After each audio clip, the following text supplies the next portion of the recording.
ayer vivimos la jornada del 12 de agosto, una fecha pero muy particular, muy especial para nosotros, todos los trabajadores y trabajadores de UTE, y que además fue signado por una jornada de un paro del PIT-CNT con una movilización que fue impresionante. Ya vamos a tener la oportunidad de ver algunas imágenes ahí que capturamos ayer.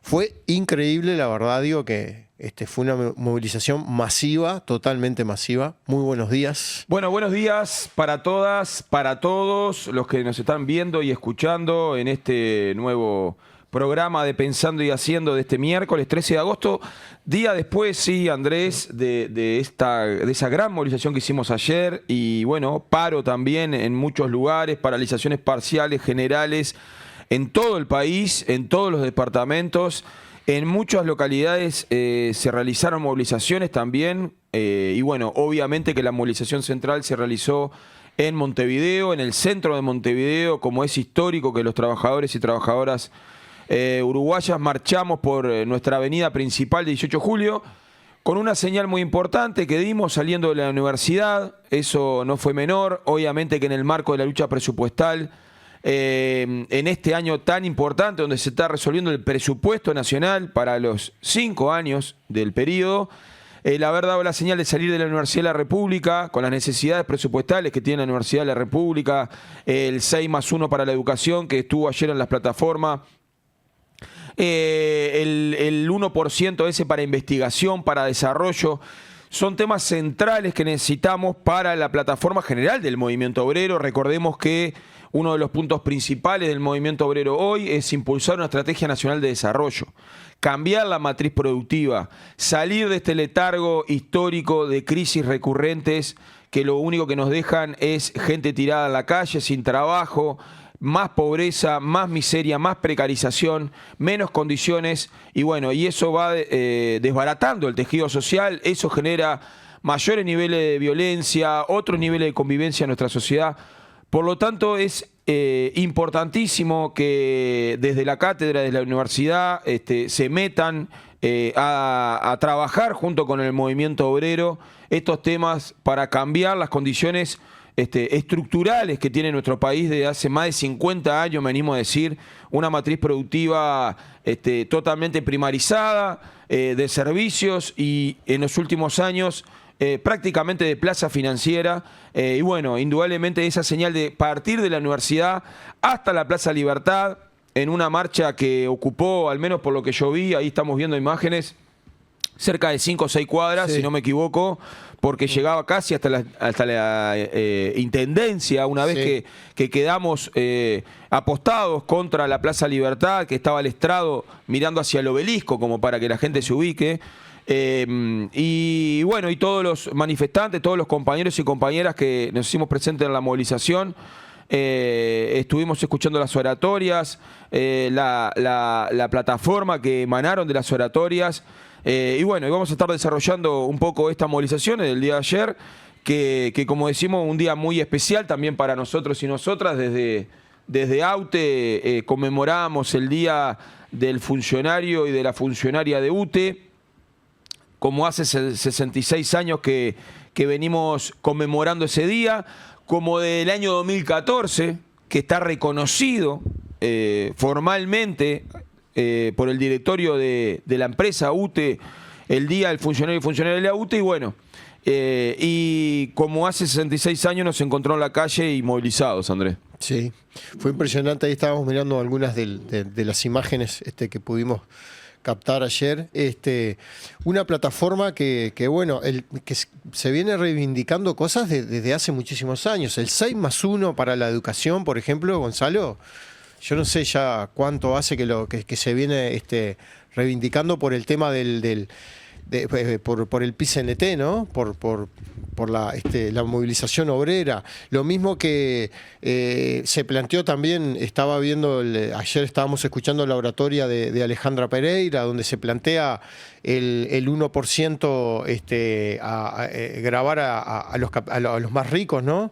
Para paliar el tema de la la pobreza infantil, o sea, reivindicaciones que algunas son nuevas y son propuestas de ahora, pero ayer vos decías en una entrevista que te hicimos brevemente ahí, decías, seguimos teniendo los mismos problemas que en el año 59, algunos problemas todavía seguimos peleando por las mismas cosas que en el año 59. ¿Vos sabés que eso me quedó? Han pasado muchos años, o sea, yo lo que quise decir es que en realidad, obviamente que la lucha del movimiento obrero, la lucha de las organizaciones populares de nuestro país, sociales, populares, todo el contingente, vamos a decir que que es como de una conciencia más avanzada, que es la que lucha por los cambios, por mejorar nuestra vida, sí. Y que históricamente ha sido así en nuestro país, las organizaciones históricas. Obviamente que hemos dado muchas luchas y que se han hecho muchas conquistas y se han realizado muchos avances para la clase trabajadora, para los estudiantes, para los jubilados, para la vida, para cómo vivimos, ¿no? Está claro que no estamos viviendo en las mismas condiciones que en el año 59. Lo que sí queremos comparar es que en aquel año 59 se peleaba por salario y por presupuesto. Exacto. Y en este año 2025 estamos peleando por salario por lo mismo. Presupuesto. O sea, en realidad la discusión de fondo sigue siendo la misma, es mejorar la vida de las personas, la vida de nuestra gente, por medio de la lucha, por medio de la unión colectiva de nosotros mismos y nosotras mismas para poder desarrollar una lucha que nos permita tener mejores condiciones de vida, poder vivir mejor y apostar entre todos a una sociedad mejor. Eso es lo que quisimos materializar, porque está claro que el salario, si vamos a la comparación empírica entre el 59 y el año 25, vemos que ha habido un avance. Es incomparable los salarios que tenían los trabajadores y las trabajadoras de UTE en el año 59. No es literal. Claro, no era literal. Claro. Con los salarios que hoy tenemos, producto de la lucha de esta UTE, de 76 años de historia, hoy tenemos salarios como trabajadores y trabajadoras del servicio público de la electricidad, que obviamente son dignos. Son dignos. Tenemos que seguir peleando por salario, porque en definitiva, en esta disputa con el capital, porque nunca nos podemos olvidar que acá en la torta hay solamente dos actores, está el trabajo y está el capital, y si los salarios en un momento de crecimiento del país, los salarios no crecen, lo único que va a crecer es la torta del capital. Entonces, el trabajador y el trabajo con respecto al capital sigue estando relegado y siguen ganando los mismos de siempre. Yo entendí perfectamente, digo, o sea, lo que quisiste decir es que a tantos años seguimos con las mismas preocupaciones. Eso. Las preocupaciones siguen siendo las mismas. Y los grandes impulsores, si uno ve la historia, los grandes impulsores de los cambios, de los grandes cambios, siempre fue la fuerza trabajadora y las redes sociales. Porque del capital no vamos a esperar que te condicionen que te mejoren las condiciones de vida. Los grandes impulsores de esos cambios y de las mejoras en todos los aspectos siempre ha sido la movilización social y la movilización trabajadora. Eso lo decía Marcelo en el discurso, Marcelo Audal, el presidente del PIT-CNT. Lo dijo en su discurso en un momento que aclaró este tipo de cosas, de cómo nosotros hemos hecho balance y síntesis de algunas cosas. Con respecto a esto de quiénes son los que están en la calle luchando y quiénes fueron y quiénes van a ser, ¿no? Porque habló Marcelo de cuando a partir del advenimiento del gobierno pasado, un gobierno que nosotros caracterizamos como de derecha, de ajustador, un gobierno reaccionario, inclusive a la interna del gobierno tenía elementos de ultraderecha. Sí. Bueno, a ese gobierno el movimiento obrero lo salió a enfrentar desde el primer día. Y ayer Marcelo decía, cuando otros todavía estaban medios confundidos por la derrota electoral, el movimiento obrero con tapaboca ya estaba en la calle, aún en pandemia, luchando. Sí. ¿No? Y es un poco lo que estamos hablando hoy. Cómo, a pesar de que van pasando las épocas, la lucha sigue. Está claro, año 59, yo me imagino una situación totalmente diferente a la que teníamos hoy. Una situación en donde obviamente la energía provenía de mucho menos fuentes de energía. Vamos a imaginarnos el país del año 59, cómo se alimentaba o cómo se brindaba el servicio público de electricidad en aquel momento. No teníamos muchas posibilidades. Estaba la Central Valle, que era la que a ver, era que andaba o no andaba. O sea, si la Central Valle no generaba, el país prácticamente no tenía luz. No tenía luz. ¿Verdad? Sí, entonces, no era como ahora que tenemos generadores, o sea, una generación distribuida por todo el país, en donde tenemos muchas alternativas de generación, en donde hoy tenemos una capacidad instalada que abarca casi el doble de la demanda de energía en nuestro país, o sea que tenemos energía. Incluso con posibilidades, esperemos que nunca suceda, pero si todo eso falla, de importar energía con interconexión regional, que en esa época ni pensar. Tampoco había, ni claro, pensar que ni que hablar. Que esto de la interconexión a veces no se pone arriba de la balanza de las fortalezas, pero que es muy importante. De hecho, hay el elemento de la interconexión. Hay una cuestión que es importante saber, que el Uruguay tiene la capacidad de interconexión prácticamente igual a todo su consumo, a toda su demanda. O sea que en el caso que pudiera pasar algún desastre, que no tuviéramos energía a nivel nacional, podemos importar energía y abastecer a otro país por medio de las interconexiones. Pero bueno, tenemos otra realidad hoy. Que un poco, perdona que te corte, digo, que como siempre, ¿no? ¿Quién invirtió en eso? ¿Quién?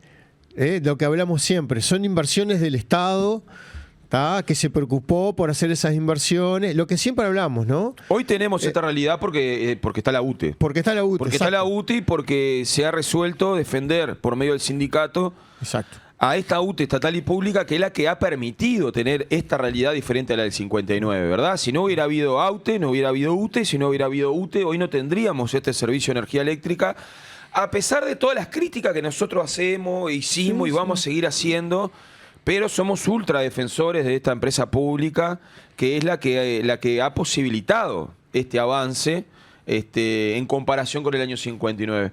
Exacto.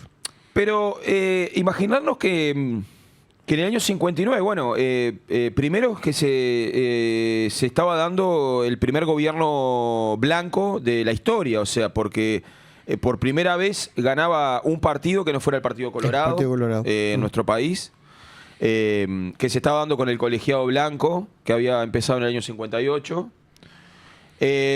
Recordar de que ese primer gobierno blanco y en ese contexto del año 59 de la paralización de actividades de nuestra AUTE, ya se estaba discutiendo la primera carta de intención con el Fondo Monetario Internacional, que se termina después firmando en dos partes, pero que se termina firmando en el año 62 después. Esa carta de intención era como la receta que te daba en aquel momento el Fondo Monetario Internacional. Parte del famoso Plan Marshall. Claro, o sea, era como nuestros países tenían que ponerse de rodillas en función de los intereses del norte. Del capital. O sea, no había mucha vuelta. Entonces, ¿cómo tenía que hacer nuestros países?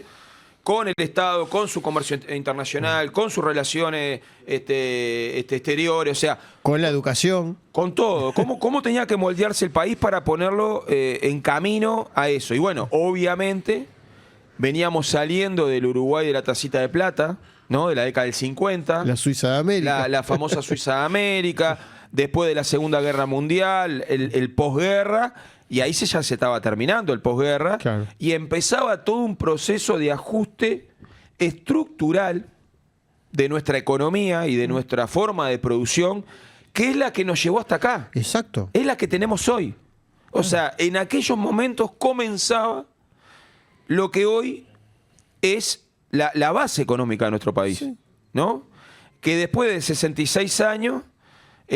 obviamente que los capitalistas han profundizado enormemente, ¿no? Porque estamos hablando que hoy no producimos un tornillo. No. O sea, en el año 59 teníamos un desarrollo industrial, me animaría a decir, que había quedado producto de ese impulso desarrollista de las primeras décadas del siglo pasado, y esto vino a quebrar, ¿no? La espalda de la columna vertebral, de la espalda del desarrollo nacional, lo quiebran en este contexto, en estos gobiernos. En ese marco es que nuestra AUTE resuelve hacer esta paralización de actividades, general en el año 59, el 12 de agosto del 59, pero que una lucha que había comenzado unos años antes y que se venía profundizando, una lucha por salarios, por aumento salarial. Sí. Después de casi un año y medio de negociaciones, de medidas, de un conflicto que se venía desarrollando, fue cuando la dignidad dijo basta, ¿no? Como dice el título como decía Turiansky, ¿no? Fue cuando la dignidad dijo basta y los trabajadores resolvieron en una asamblea general de casi 7.000 obreros ir a la huelga y hacer esta paralización general con cortes de energía. Con corte de energía, sí, la famosa bajada de palanca. Claro, eso hay que aclarar, ¿no? Que esto no fue una medida que se tomó de un día para el otro, porque se levantaron de mal humor los trabajadores y dijeron, bueno, hoy vamos a hacer paro. O sea, es como bien vos planteaste, se fue desarrollando después de varias instancias, ¿no? De tratar de solucionar por otras vías, es que se llega a esta instancia de la huelga general, ¿no? Del 12 de agosto. Claro, o sea, no fue algo espontáneo, no fue que los trabajadores y trabajadoras en ese momento se levantaron en la madrugada esa del 12 de agosto y dijeron, hoy vamos a ocupar el lugar de trabajo y vamos a parar y vamos a cortar la energía. No fue así, no fue así. Fue todo un desarrollo que culminó en esto. Exacto. O sea, no es que los trabajadores lo hicieron porque tenían ganas de hacer gimnasia de conflicto, no. Fue una situación de que no dio para más. Fue como una última medida. Fue hasta prácticamente, desde el punto de vista de los trabajadores, y bueno, hay una editorial de Quijano que sale en el semanario Marcha de esa época. Carlos Quijano, un periodista muy reconocido en nuestro país, marcó una historia de independencia periodística, ¿no? De los viejos periodistas, ¿no? Recuerdo bien, ¿no? en mi casa los cuadernos de March. Los cuadernos de March. Los tenía mi viejo. Bueno, ese Quijano, en la editorial de esos días, decía que los trabajadores de UTE habían alumbrado un mundo nuevo. ¿Por qué? Porque hubo mucho susto de parte de la autoridad con esta medida de los trabajadores de UTE. Por no decir cagazo. Porque se vieron apretados del poder de los trabajadores. Y ahí está la enseñanza de este día y por qué hasta el día de hoy lo tenemos como el día, como nuestro día. Porque los trabajadores tomaron en sus manos no solo una medida de lucha, sino que a su vez tomaron en sus manos el control del servicio público de energía eléctrica. Tomaron en sus manos el abastecimiento de la energía y fueron ellos los que dijeron a quién le daban luz y a quién no. Exacto. Ese día. No, o sea, entonces eso dijeron, bueno, pará, pero entonces los trabajadores no es solo que pueden, no están solo para parar, no es que paran y se van para su casa, paran la producción y con eso obviamente el patrón deja de generar su plusvalía y bueno, y eso genera una medida de fuerza para poder sentar a negociar a los patrones y poder generar condiciones, mejorar las condiciones de vida de los trabajadores. Bueno, no solo eso, sino que no solo que pararon, sino que se quedaron y a su vez gestionaron la energía en el año 59. Porque, entonces, ¿qué es lo que asusta? El poder organizativo que tienen los trabajadores, o sea, el poder de organización. ¿Qué hace el capital en contrapartida de eso? El individualismo, ¿no? Y de ahí que nosotros decimos cuando estamos con toda esta movida que estamos diciendo, nadie se salva solo. Claro. Eso es lo que asusta al capital, el poder de la organización de los trabajadores, ¿no? Y lo que puede lograr ese poder. Y a ese poder, obviamente que las clases dominantes, los empresarios, los grandes empresarios, los que tienen el poder de verdad, y bueno, como siempre responden, ¿no? Respondieron en aquel año 59 con la represión, porque siempre responden, ¿no? Ah, sí. Tenemos ejemplos, ahora podemos repasar. Ante cada huelga de los compañeros y compañeras de AUTE, el Poder Ejecutivo de turno a través del Estado respondió con la represión. La dura represión de las cárceles, de la tortura, de las destituciones arbitrarias que se hacían, porque recordar que después de ese paro del año 59, Vamos a poner un ejemplo para los que nos están escuchando, porque a veces parecen cosas que son increíbles, pero Sí. que pasaron y Que son de la fantasía. que como que son inventadas. Sí, sí, es sí. como si ayer nosotros hicimos un paro, ayer nosotros paramos o nos movilizamos. Hoy vos y yo estamos destituidos porque fuimos a ese paro. Bueno, no tiene comparación, ¿no? Pero ya nos quitaron el derecho a tomar las 2 horas. Bueno, no tiene comparación una cosa con otra, digo, El pero que no paró lo premia. pero un castigo hubo, ¿no? Un Sí, castigo un hubo. pequeño castigo, Un pequeño castigo hubo. En aquel momento hubieron cientos de compañeras y compañeros destituidos, se quedaron sin trabajo. O sea, destitución. Otros fueron encarcelados. Están los archivos fotográficos de la época con las fuerzas conjuntas, las fuerzas militares, perdón, apostados en las puertas de la Central Valle, donde los militares levantaron carpas para apostarse adentro de los patios de la Central Valle para controlar el normal funcionamiento a punta de bayoneta, que fueron a buscar a nuestros compañeros a sus casas, los trasladaron en camiones y los pusieron a trabajar en trabajos forzados, de forma obligatoria, bajo estas medidas de fuerza, a reponer el servicio. Así que así respondieron las fuerzas del gobierno y los patrones que tanto se asustaron de los trabajadores. Esta no va a ser la única huelga que va a estar militarizada y reprimida en UTE. Después van a venir la huelga del 63, va a venir la huelga del 69, la huelga del 73. Bueno, lamentablemente, y como nos dejó el gran Hugo Leitón el mensaje que nos mandó ayer para todos los compañeros y compañeras, y le mando un abrazo grande al Hugo. Lamentablemente nuestro sindicato y los trabajadores y trabajadoras de UTE pagaron un alto precio, ¿no? Para nosotros tener las condiciones que tenemos hoy. Sí. ¿No? Esas cosas que dijimos que del 59 hasta acá se fueron conquistando. Bueno, nuestro sindicato pagó un alto precio, ¿no? Un alto precio en compañeros y compañeras que la tuvieron que pasar muy mal, ¿no? Que fueron clandestinos, que tuvieron que cambiar sus vidas. Bueno, da para hablar muchísimo, pero lo que sí, esto es parte de por qué nosotros reivindicamos este día como el día del funcionario y del funcionario de la UTE. También ese día, aparte de la medida de lucha,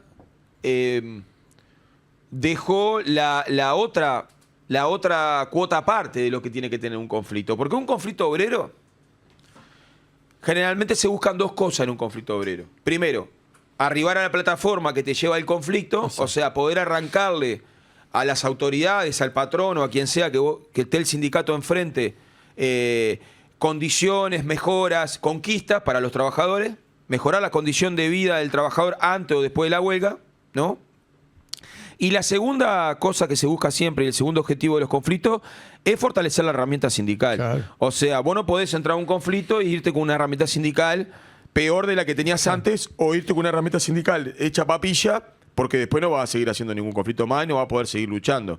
Entonces, cada conflicto, y esto a partir del año 54, si no me equivoco, que fue uno de los primeros conflictos que se dieron con una preparación, fue en el conflicto de la construcción de ese año, en donde el movimiento obrero resuelve preparar el conflicto. Entonces, no solo que el movimiento obrero se lanza al conflicto, en esa desesperación que siempre tienen los trabajadores, y esa angustia, ¿no? Por eso que te lanzás al conflicto, de las cosas que faltan, sino que se hizo toda una preparación previa. Y bueno, decíamos que en el año 59 se había hecho toda una preparación previa, y este conflicto lo que hace es soldar la unidad del gremio. Suelda, queda algo indisoluble de algo que antes de eso era medio heterogéneo, porque dentro del gremio también había diferentes vertientes, claro. Diferentes oficios, ¿no? Esa división clásica entre el administrativo y el operario, entre el ingeniero y el que está haciendo el pozo. Bueno, este conflicto, a decir de los compañeros que lo vivieron y las compañeras, lo que hizo, le dio, a partir de ahí se selló la unidad de AUTE. Por lo tanto, el conflicto cumplió con sus 2 grandes cometidos. No solo la lucha por salario, que después se ganó, sino también fortalecer a este sindicato que ese tirón nos trajo hasta acá, ¿no? Y sí. Sí. Bueno, y otra de las cosas que ya mencionamos ayer la concurrencia masiva, ¿no? Pero otra de las cosas que me dejó claro es la independencia del conflicto de ayer, del paro de ayer, es la independencia de clase de la clase trabajadora, ¿no? Ahora ya no se puede decir más que no se le hacen paros a gobiernos de izquierda o gobiernos progresistas, como le quieran llamar, porque eso siempre estuvo en el tapete, ¿no? Ya al movimiento obrero se lo han achacado más de una vez, ¿no? Que le hacemos paro a ciertos... El FAPIT. El famoso FAPIT. El famoso FAPIT. Ayer creo que quedó claro. Y ya, digo, en otros periodos también ha quedado claro, pero ayer se vuelve a hacer hincapié en que el movimiento obrero es totalmente... independiente de todo partido y clase política, ¿no? Sí, yo creo que bueno, que eso estuvo muy marcado, eso se marcó ayer en los discursos, Sí. en las oratorias, se marcó en la cantidad de gente que asistió, Sí. pero yo quiero poner acá una discusión que está muy buena en esto de la independencia del movimiento obrero con respecto a los gobiernos y cómo la marcamos. Yo creo que principalmente la independencia no se marca tanto por la cantidad de paro que le hagamos a un gobierno, No, sino fundamentalmente por los planteos los reclamos. y por los reclamos que vos le hagas al gobierno. ¿No? Digo porque siempre se está midiendo, bueno, la otra vez se medía, bueno, ¿cuántos paros le hicieron Sí. al gobierno de la calle? ¿Cuántos Sí. paros le hicieron al gobierno de Tabaré Vázquez? ¿Y cuántos paros le van a hacer a este? Sí. No se trata de una cuestión de cantidad de paros, me parece a mí, sino que se trata de qué es lo que coloca el movimiento obrero como agenda de discusión con respecto a lo que están colocando los otros actores de la sociedad, tanto las cámaras patronales como el gobierno, como las autoridades, las diferentes autoridades que representan al Estado. Bueno, indudablemente hoy el movimiento obrero ha colocado una plataforma de avanzada, ¿no? Sí, De avanzada, Sí. de avanzada, que fue la que salió del Congreso del PIT-CNT. exacto. Pero que además, porque esto también es otra cosa que se le achaca al movimiento obrero, el famoso estos hacen paro porque quieren más plata. Hay plataformas que no tienen nada que ver con nuestro sueldo, como por ejemplo el tema de la pobreza infantil. Hay dos grandes puntos que son los que abrazan, me parece, la plataforma, que en el medio contiene un montón de puntos. Los dos grandes puntos, uno que es de tiro largo, que es el planteo que nosotros tenemos de la Estrategia Nacional de Desarrollo, Sí, de cambiar la política tributaria y gravar a los más ricos para poder generar recursos que nos permitan cambiar la matriz productiva, entre otras propuestas que están en esa Estrategia Nacional de Desarrollo. Que eso es una propuesta de cambios profundos, ¿no? Es una propuesta de cambios estructurales, ¿no? Eso no es administrar el capitalismo, ¿no? Eso ya es poder dar algún pasito más de ir contra medidas contracíclicas que nos saquen de esta de estos periodos recurrentes de que hay crecimiento, sí. después hay una bajada de crecimiento, hay crisis, hay Otra vez. crecimiento, hay una bajada de crecimiento, hay crisis. ¿Y quiénes son los que terminan pagando cada 10 o 15 años este tipo de situaciones? Y la gente. Y la gente, siempre. Y cada vez te dejan más en el fondo del tarro. Sí. Porque de la crisis anterior vos no te recuperás. No, y ya viene viene otra otra. crisis. Exacto. ¿No? Entonces, es importante colocar este tema de fondo, de cambios de fondo. ¿Tá? Pero también, como algo inmediato, el movimiento obrero está colocando otra propuesta. Como algo inmediato, algo para ayer, que es abatir la pobreza infantil Sí. y de adolescencias en nuestro país, que es una vergüenza nacional. Tenemos el 34% de nuestros pibes bajo el índice de pobreza. ¿Tá? 1 de cada 3 niños y niñas es pobre en nuestro país. ¿Tá?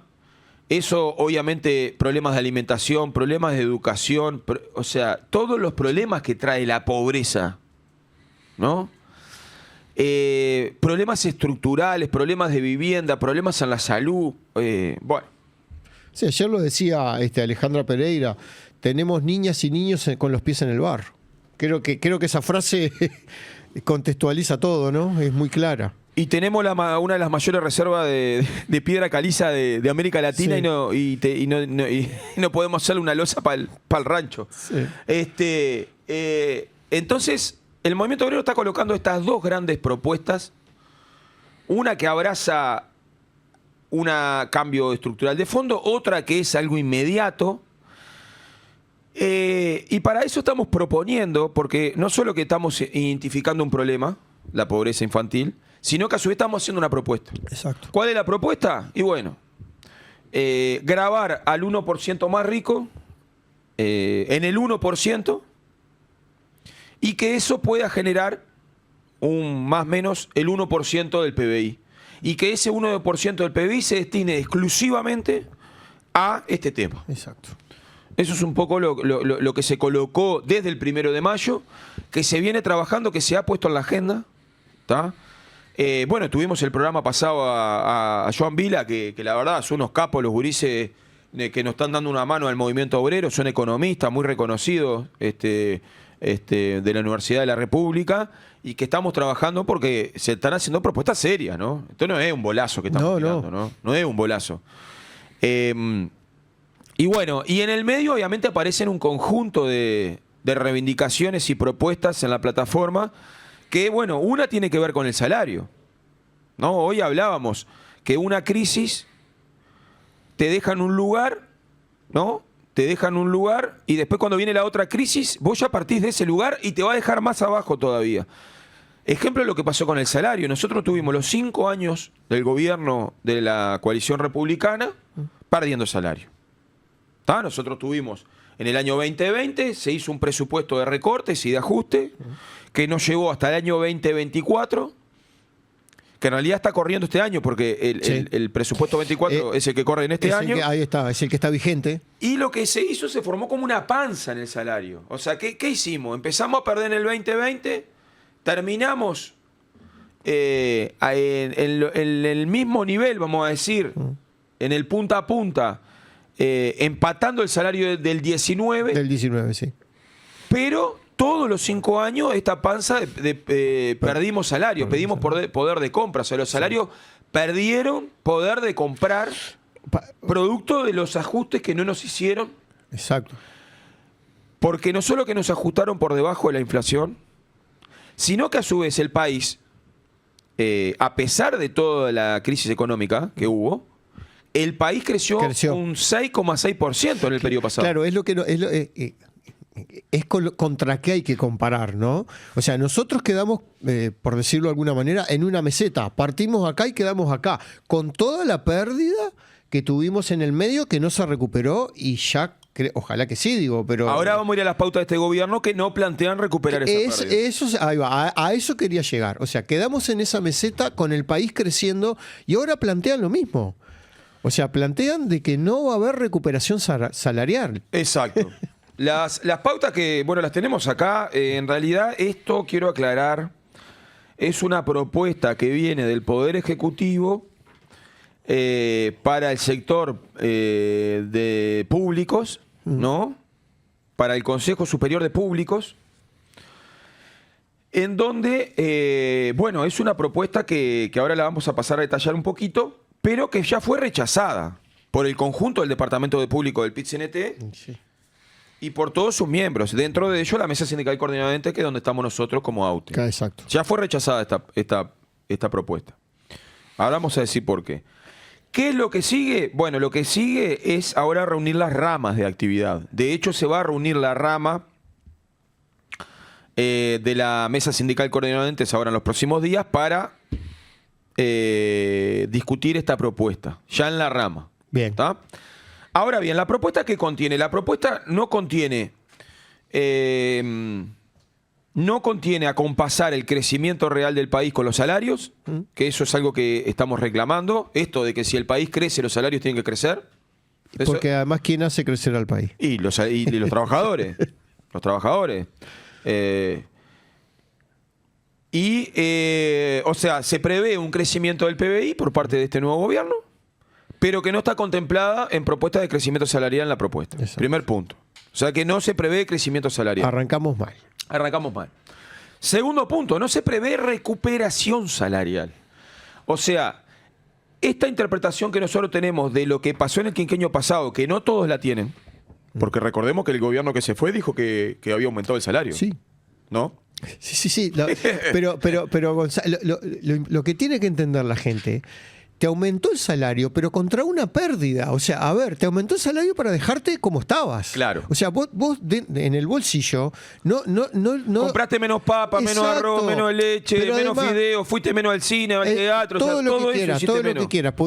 No pudiste, yo qué sé, hacer una piecita más en tu casa, Nada. mejorar tu casa. Todo eso no lo tuviste. No lo tuviste. Quedaste ganando igual que hace 5 años atrás. Que hace 5 años atrás.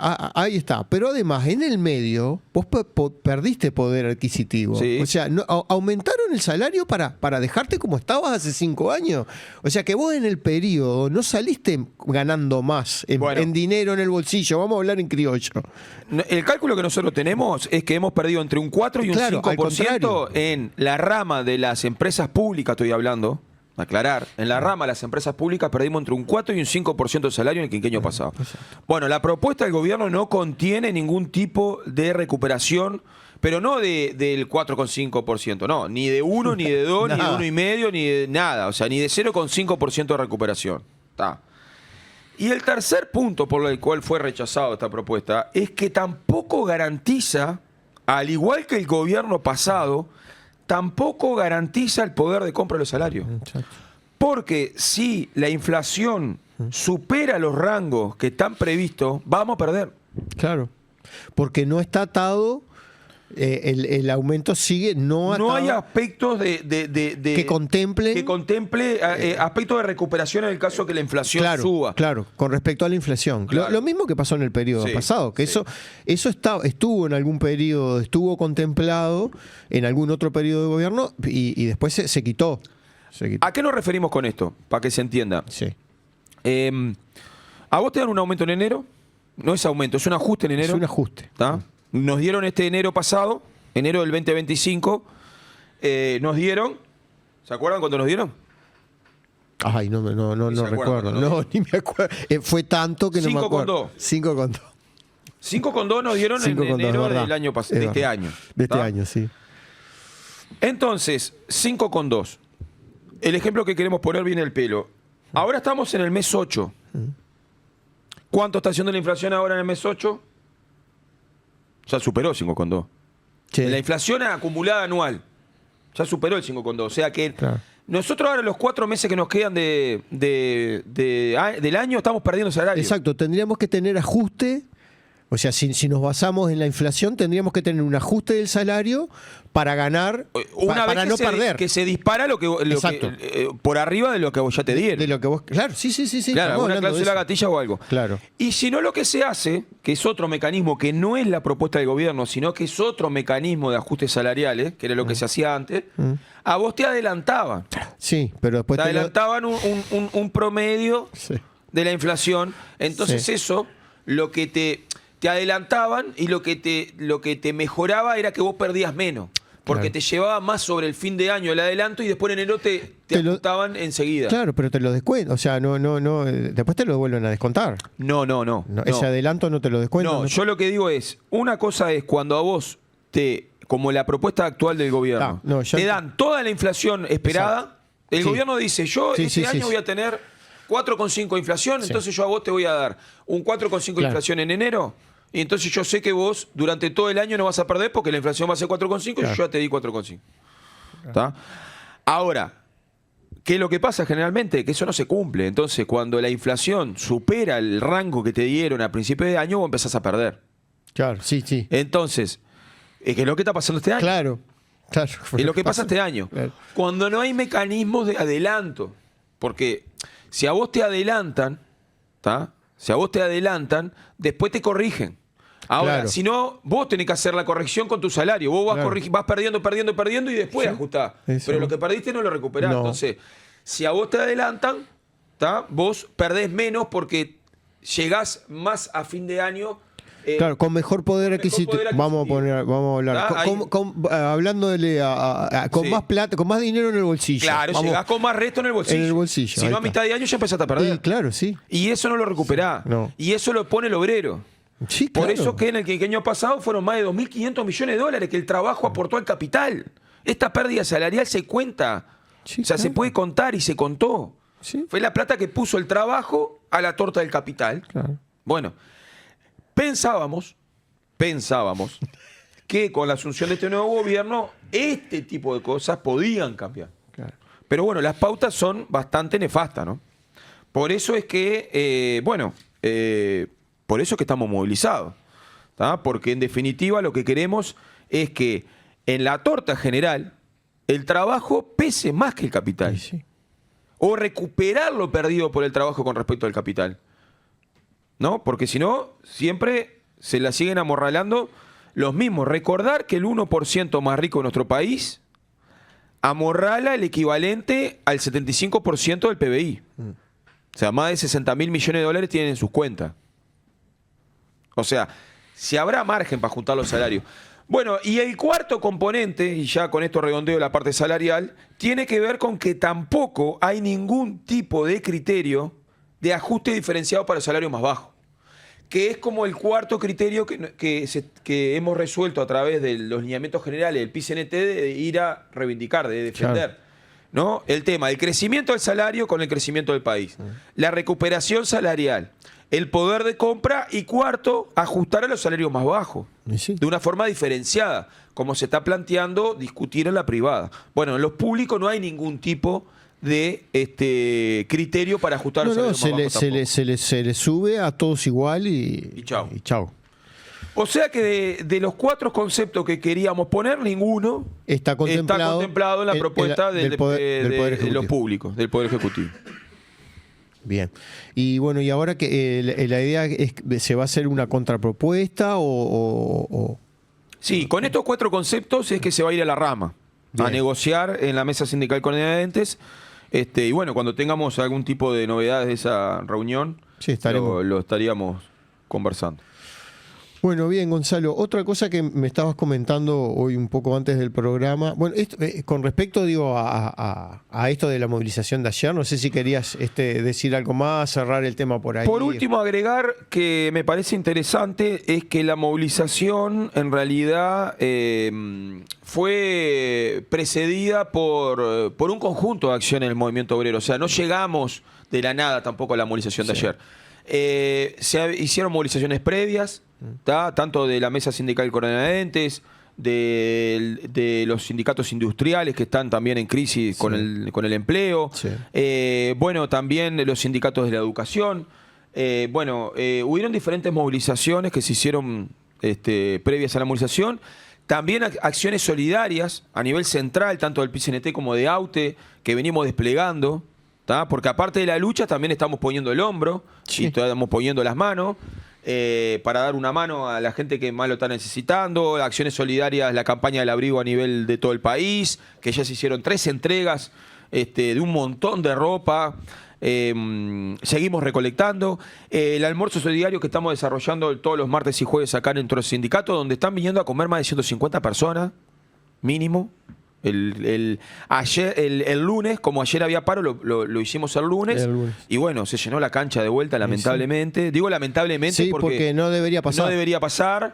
Pero bueno, acá estamos. Las acciones solidarias de las brigadas, que se están haciendo acciones en los barrios, cursos de educación popular y otros tipos de acciones. Bueno, la movilización estuvo rodeada de otras acciones que el movimiento obrero también está en la calle. Esa es otra de las características del movimiento obrero, que siempre está volcando a la sociedad. O sea, esa fuerza organizativa no es solo para hacer conflictos y para pedir mejoras en sus condiciones de trabajo, ¿no? También vuelca esa fuerza esa organización siempre la vuelca a la sociedad, ¿no? Ayudando y dando una mano a quien, digo, pruebas de eso. No, y en todo sentido, ¿no? Porque no solo el movimiento obrero uruguayo históricamente se ha caracterizado por tener un sentimiento de solidaridad en todo sentido, no solo a nivel nacional, sino también a nivel internacional. Hemos sido solidarios, porque también han sido solidarios con nosotros. Sí. En las épocas más difíciles de nuestro país. Y bueno, ayer se desplegó y se hizo una intervención muy grande por Palestina también en la movilización. Sí. Se muestra ahí la imagen, el despliegue de la bandera. Señalizando y señalando el genocidio que se está llevando adelante en esa parte del mundo. Solidarizando, ¿no?, con los trabajadores y trabajadoras palestinos que la están pasando muy mal. Sí. Están muertos de hambre, es un genocidio tremendo, no solo las muertes, sino también la hambruna que hay de todo un pueblo, que si no se hace algo inmediatamente está a punto de desaparecer, ¿no? Entonces, bueno, también ahí estuvo presente, también estuvo presente en la movilización, en este abrazo generalizado que se le hace al movimiento obrero en este tipo de luchas. A la cabeza de la movilización de ayer marchó el rector de la universidad. Sí. Como en las viejas épocas, ¿no? Hay una foto por ahí creo que la época de Liberarse, por allá, donde estaba Maggiolo. Hay una foto clásica que van con la bandera de Uruguay. Bueno, y ayer, la verdad, yo miraba y, bueno, los compañeros, los dirigentes del PIT-CNT, las compañeras, con la intersocial al frente, ¿no? Y con el rector de la universidad. O sea, eso da pauta de que, bueno, que se están haciendo... se están tirando los puentes necesarios para que estas propuestas que hemos puesto a andar tengan el eco suficiente para poder conseguirlas, ¿no? Exacto. Muy importante.